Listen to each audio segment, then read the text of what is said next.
Hi, Kat Chancellor here with Stamp Art Connection at stampartconnection.com. I'm an independent Stampin' Up! Demonstrator, and I have a fun little treat box for you. I'm using the Potion and Spells bundle. It's just a little cauldron, and very simple, little hocus pocus from the stamp set. And you can see that it's a little box. So it's a square box, and then it has a little cauldron, and you simply just swing it over and it pivots to open up and reveal your little treat. So what we're going to need is the bundle, because you're going to cut some of the cauldrons using the dies. You're going to need the die for the little spillage there off our cauldron, and you're going to need the stamp set for any of the sentiments that you may want. Now, what I've used here is I've used some silver embossing powder. I have some cardstock that I use to cover the side. I'm using black cardstock, but the base of my card is actually a piece of the cardboard that comes in the back of your DSP, because you need a really solid base for this little box to kind of work. I'm also using some brads. Now, I have some old brads that I got a long time ago from Stampin' Up! You can see how old these are, retired, but you can go to Amazon and you can get some little brads. These are the ones I use, so they work well. These have much longer kind of shank on them, so I'd rather save those for another project. So you're going to need some brads. Now, as I said, I use the silver, but you can also have fun with this, because I found on Lawn Fawn there's some glow-in-the-dark embossing powder. So that's kind of a little fun thing to try. Now, for actually constructing our box, let me kind of zoom out because I have all my pieces and parts here. I'm going to set this aside. But you're going to need some of the cardboard pieces, and you can see this is a cardboard piece from the cardboard from our DSP. Also, thick basic white cardstock works as well. You're going to need two for each one of for the base and for the top, and then you're going to need two basic black pieces for the top and for the base, because they're going to go kind of like stacked like that. We're going to glue these all together. Now, because I want to make sure that my white pieces don't really show up, I'm going to use some Memento black ink with a sponge dauber. I didn't do that with this. I used a pen, but you can kind of see there's kind of some white showing. I just want to kind of make it as finished as possible. So I have my sponge daubers.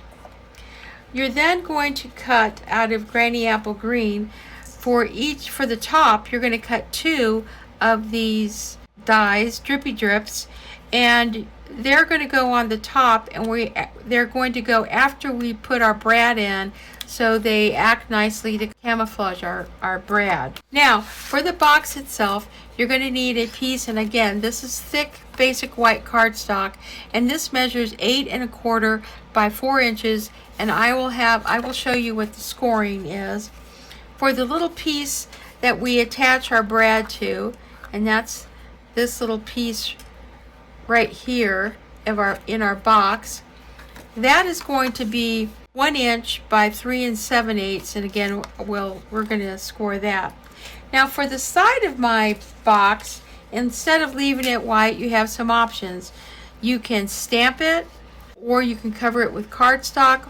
And I found some interesting DSPs that I had in my craft room, and this is retired. I believe it was Country Gingham or something like that, and it was just some wonderful patterns that I thought would work really nicely with this theme. So I kind of cut these, and these are cut 1 inch by 8 1/4 as well. And again, we're going to score those the same as we score the box, because they're going to wrap around the sides. I think that's pretty much it. You will need the stamp, a little hocus pocus, or any of the sentiments you want. I'll probably put a sentiment on the inside of the card, And just for fun, I went to my local craft store and I just found a lot of really cool stuff that I just kind of wanted to play with. And it just makes things a little bit more fun, especially if you want to create something with the group that you can just have some fun with some extra embellishments for the holidays. Okay, so that's just about it. Let's go ahead and get started. So to begin with, I'm going to go ahead and prepare my base and lids by gluing both top and bottom, and these are either basic white thick cardstock, or I would recommend using that thin cardboard that comes on the back of a DSP pack, and you need to glue 2, and then you'll have, so a total of 4, then you glue 2 each for the top and bottom.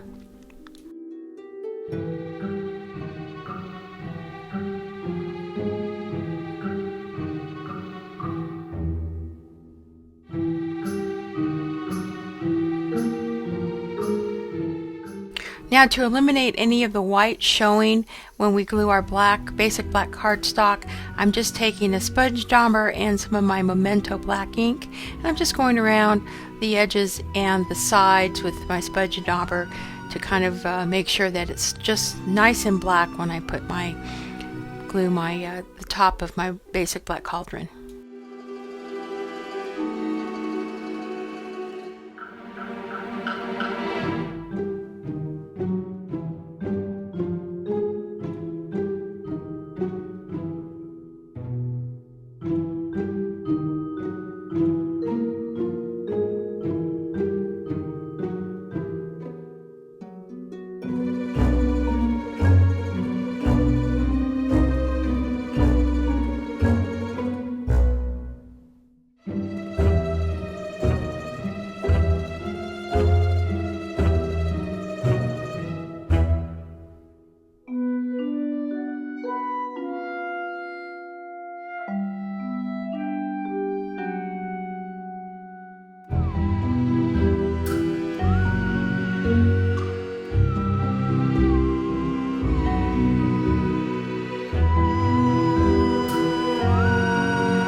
Now take your 8 1/4 by 4 inch basic white cardstock, and we're going to go ahead and score 2 inches, 4 inches, 6 inches, and 8 inches.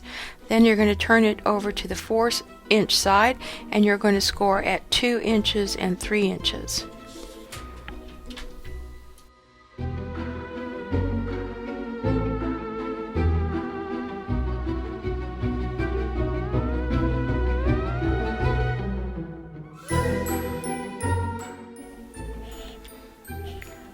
Now you're going to take the tab and you're going to score at 1 and 3 inches. Then you're going to turn it at the 1-inch side and just score at 1/2 an inch.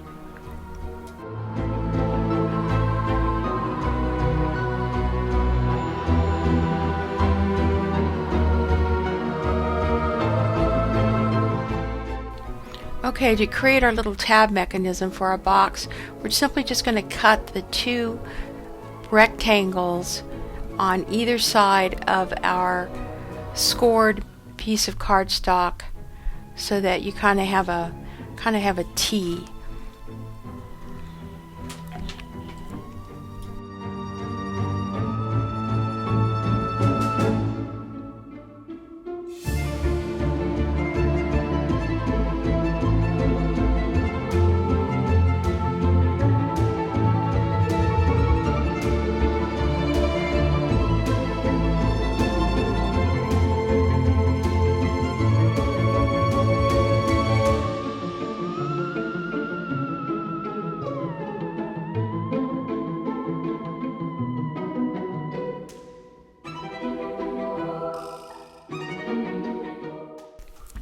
Now for the box, we're going to take our cardstock and you're going to clip the 2 little triangles both on the top and the bottom with your snips, And then I'm going to go ahead and recommend that you take a wedge out of those corners to kind of miter that tab. That's the tab that's going to slip into the end of your box.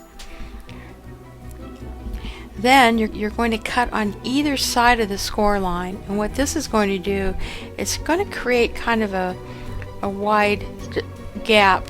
You can see kind of a gap between the two pieces, and it's just going to help you to better fold the flaps as we create our box rather than just cutting one line. So cut on either side of the score lines.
After you've creased your folds with a bone folder, you're going to go ahead and add some glue to the middle part of your box, and you're going to fold that top portion over, and that's going to form the sides of your box.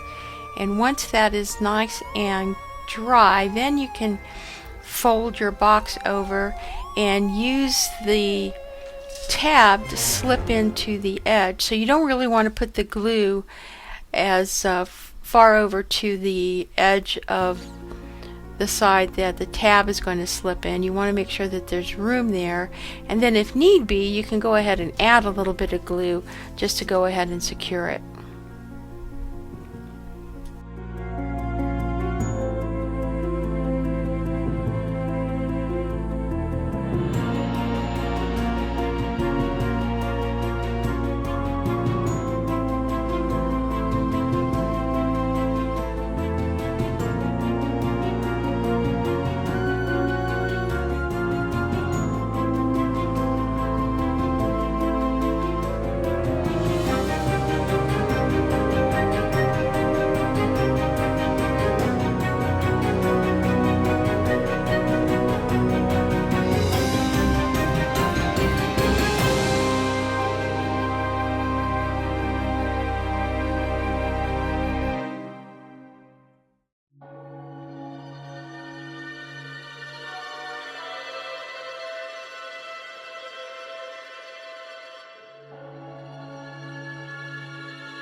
Now I thought it was kind of cute to add a sentiment on the inside bottom of my box.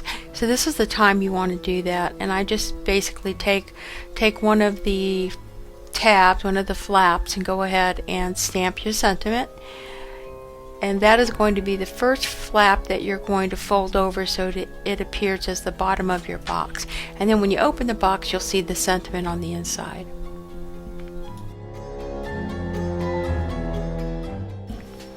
Now to assemble the box, the bottom flaps, make sure that you put your sentiment, if you stamped one at the bottom, as the first fold, and then go ahead and apply your glue.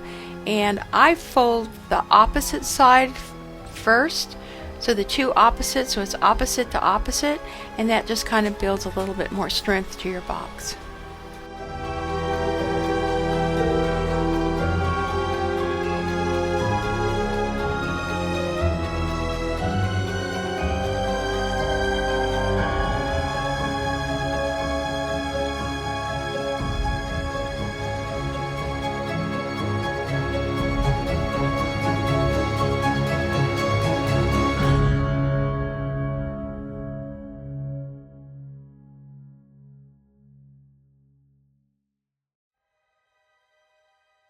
Now let's grab our 8 1/4 by 1 inch strips of DSP, and there's lots of great choices out there, and we're going to go ahead and score them, and we're going to use the same score measurements as we did for the box. So it's going to be 2 inches, 4 inches, 6 inches, and 8 inches.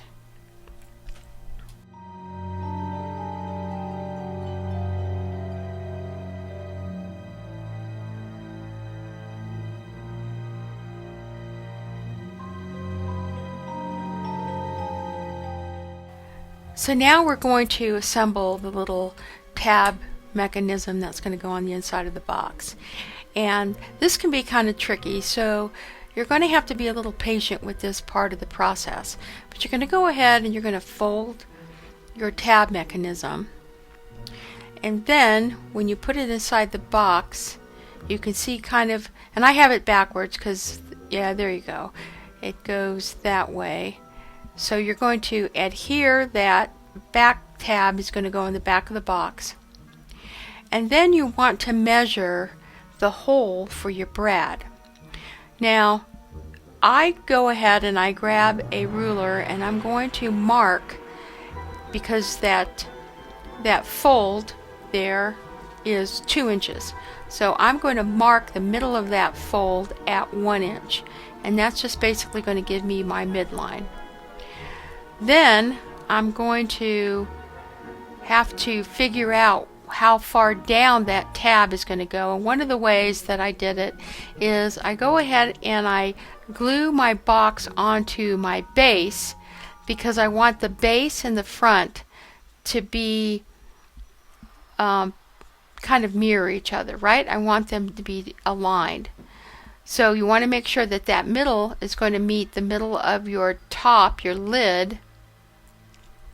And the best way to do that is just to kind of glue it down. So I'm kind of showing you how I want one to sit on top of the other. You can see I've got a little bit of black ink. I took a sponge dauber just to kind of get rid of the white around the bottom of my box before I went ahead and I added my DSP. And you want to do this before you glue it onto the base of your cauldron. And you can see how nice it does show up when you just leave that tab alone and you don't miter it. It goes around nicely.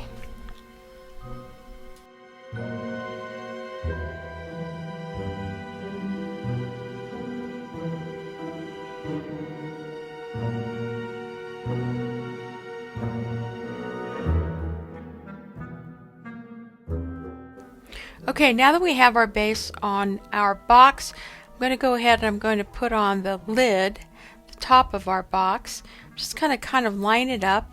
Then I'm going to turn it around. I'm going to mark the back of the top so you can see where that box goes up to. And this is going to kind of give me a guideline for where I want to put the hole for my brad on my lid. Because now I'm going to go ahead and I'm going to take my mechanism that I've already marked the center line, and I'm going to mark that about 1/4 of an inch down from that center line, and that's going to be kind of marked down where I want to put the hole for my brad. And then I'm going to punch the hole, and then I'm going to adhere it inside the box. Now, I'm being a little specific with these measurements, but I will tell you that I kind of eyeballed some of my other boxes that I made, and they didn't turn out too bad.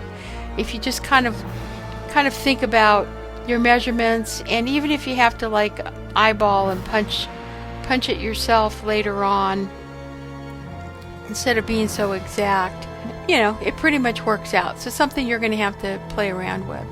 So there's the hole using my stamping piercing mat, and I do have a piercing tool.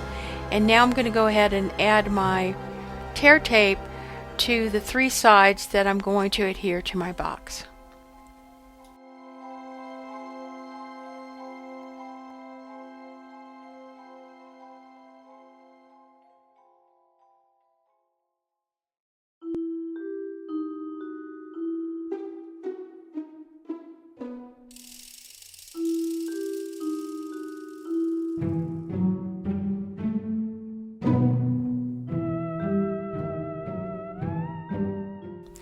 Now to mark the center line for the top of my lid, I'm just going to put a little mark so I can see it from where my box center line is, right? Just kind of put that mark there. Then I'm going to put my lid, line it up with the back, and I'm just going to kind of mark that.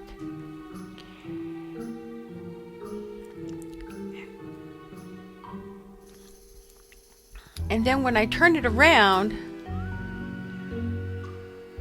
I should have, and I'm just kind of showing, I just kind of bring that down, that pretty much lines up. That center line there lines up with where I marked it. So now I can measure about 1/4 of an inch, right? Should work out about 1/4 of an inch down from that line right there, and that should be where my hole is going to go. And they should line up pretty close. I mean, it'll line up, but you just go ahead and use your stamping piercing mat and a piercing tool.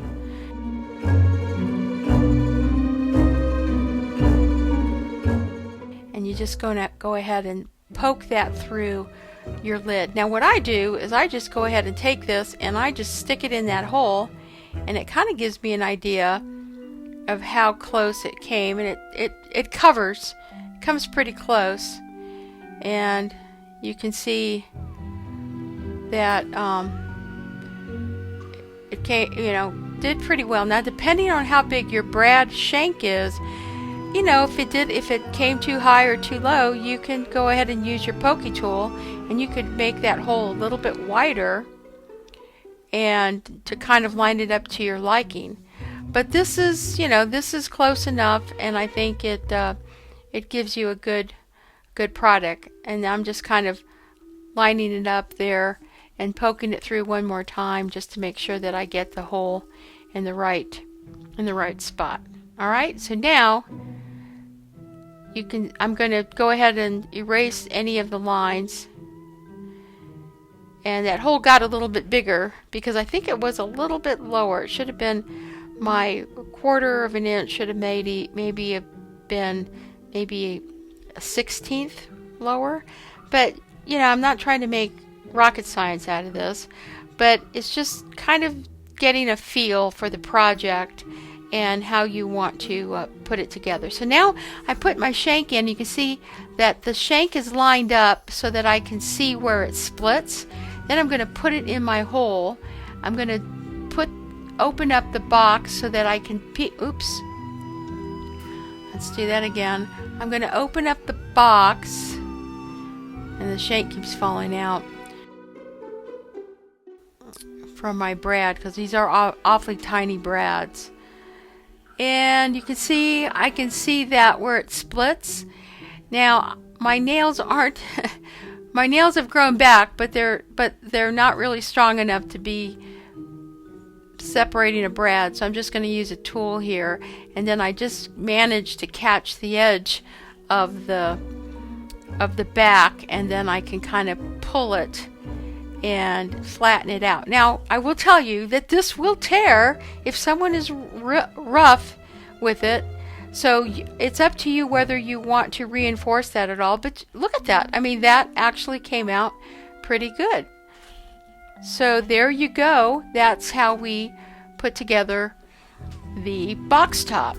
Now I'm going to take the Granny Apple Green cardstock and we're going to layer that together. I want 2 layers of that, and then I'm going to use hot glue, and it's kind of nice because those drips do come down and will cover your brad. So you can just kind of move that around. I use hot glue because the hot glue will adhere to the brad, and it will also adhere nicely to the back of your paper so that you get a nice finish there.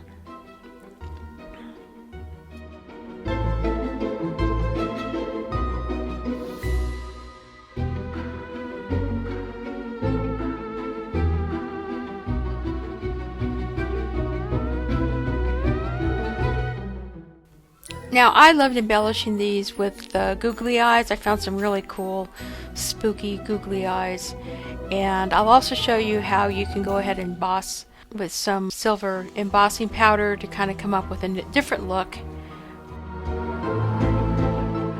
Now I'm just going to run through so you can see real fast how I went ahead and assembled the other boxes.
Now I just wanted to show you the alternate top that you can use for your cauldron, and I would recommend that you go ahead and do any stamping or any embossing before you actually glue your top down, or rather adhere your top with your brad to the top of your box.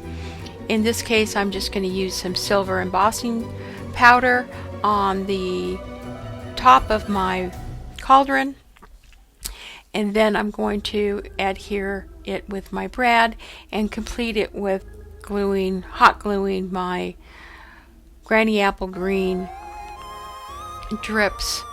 And you want to make sure that you do this portion first, so that way you see, kind of put your drips there so you kind of know where you want to stamp.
Well, so there you go. You have some wonderful spooky cauldrons that you can create just something different as a little treat box for someone special. If you haven't already, please hit like. All products are available on my online store, except for those extra embellishments that you can get at your favorite big box craft store. Go to my blog for project details, and if you're looking for a demo, please consider joining my team. Consider joining as a hobbyist for $99 and enjoy a 20% discount. If you are a demo and you like my content, please support my channel by hitting like, share, and leave a comment. This is Kat Chancellor with Stamp Art Connection and StampArtConnection.com. Happy stamping.